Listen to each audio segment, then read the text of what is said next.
Fala pessoal, Bruno Teobaldo Campos, diretor científico da Ideal Performance.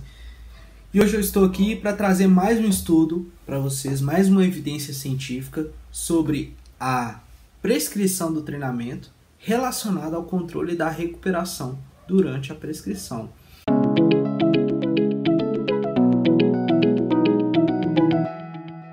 Então, eu sou fisiologista e sou preparador físico e eu tenho como filosofia de trabalho,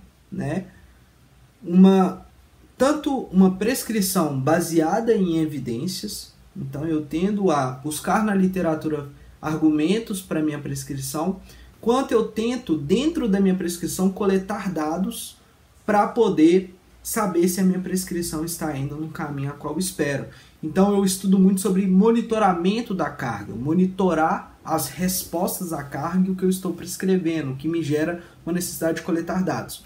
E por eu trabalhar como fisiologista, eu estudo muito sobre controle da recuperação e como essa recuperação influencia na minha prescrição. E uma das variáveis que eu estudo de maneira muito considerável é uma variável chamada variabilidade da frequência cardíaca. Vocês já devem ter visto alguns vídeos no canal aqui falando sobre essa variável que eu utilizo, e eu vou explicar ela rapidamente para que vocês entendam o estudo que eu quero apresentar para vocês aqui hoje. A variabilidade da frequência cardíaca, ela pode ser coletada com um cardiofrequencímetro, que mensura o tempo entre cada batimento. Os frequencímetros mais simples, eles fazem uma média da quantidade de batimentos que tem a cada minuto. Então, quando você vê ali 60 BPM no seu cardiofrequencímetro mais simples, você está vendo uma média do tempo entre batimentos, da quantidade de batimentos que teve em um minuto, ok? Na verdade, não a média do tempo, mas a média da quantidade de batimentos que teve em um minuto. Mas existem alguns cardiofrequencímetros hoje mais avançados que eles conseguem mensurar o tempo entre os batimentos. É o que a gente chama de intervalo RR.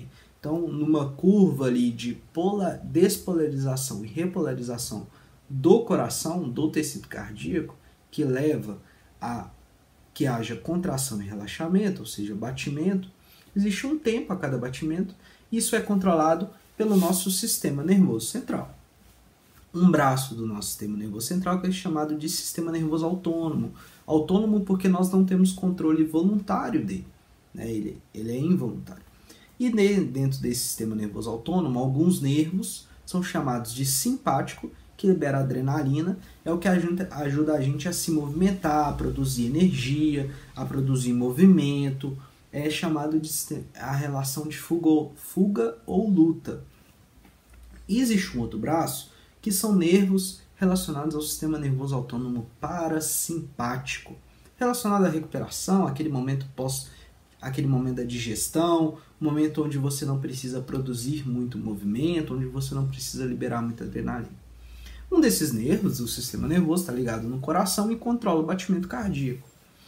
Quando existe uma maior atividade do parasimpático, esse coração ele bate mais devagar, é o momento de repouso. E o tempo entre batimentos durante esse momento, quando o nervo está atuando ali do ponto de vista do parasimpático, predominando, esse tempo ele fica mais espaçado e varia bastante, tem uma variabilidade grande, porque é uma balança entre o simpático e o parasimpático o tempo todo.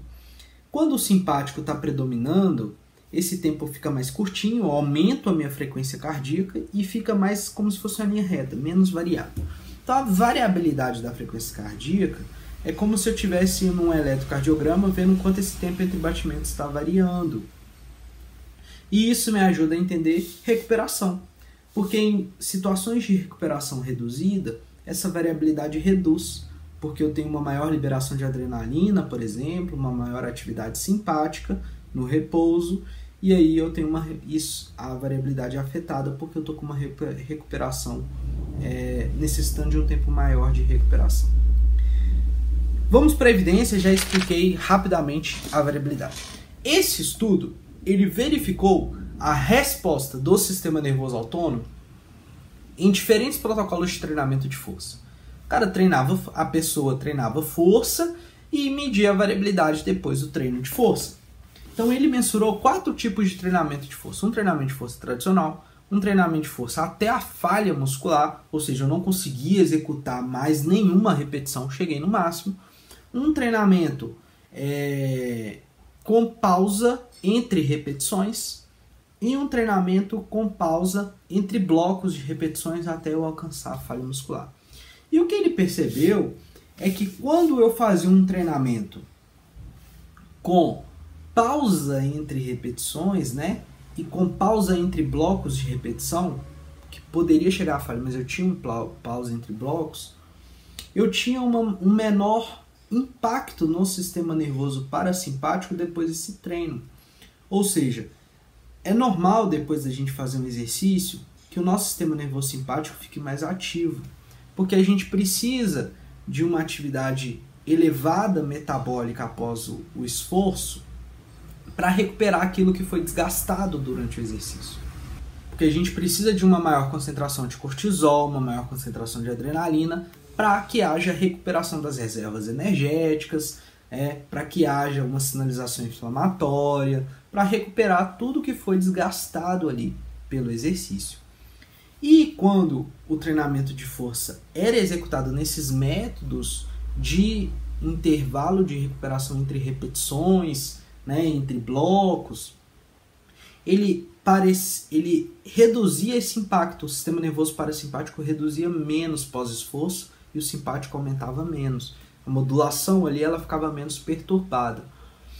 Isso mostra que, de um ponto de vista, se eu quero utilizar estratégias para otimizar a recuperação do meu aluno, do meu atleta, esses métodos podem ser métodos interessantes, né? Porque ele reduz ali a demanda de sistema nervoso autônomo, provavelmente devido à redução da demanda cardiovascular, porque eu tenho mais pausa entre repetições, isso reduz a demanda metabólica, reduz a demanda cardiovascular, isso ajuda a reduzir o impacto do sistema nervoso autônomo, fazendo com que eu termine o treino mais recuperado, ok? Mas, por um outro lado, pode ser também efetivo quando a gente tem um sujeito já com uma recuperação ruim, ok? E eu ainda quero dar alguma carga de treino. Então, esse pode ser um dos métodos utilizados nessas situações de baixa recuperação. Então, se você tem por hábito medir a variabilidade da frequência cardíaca do seu aluno, essa pode ser uma alternativa de, quando você verifica uma redução da variabilidade da frequência cardíaca, utilizar esse tipo de treino.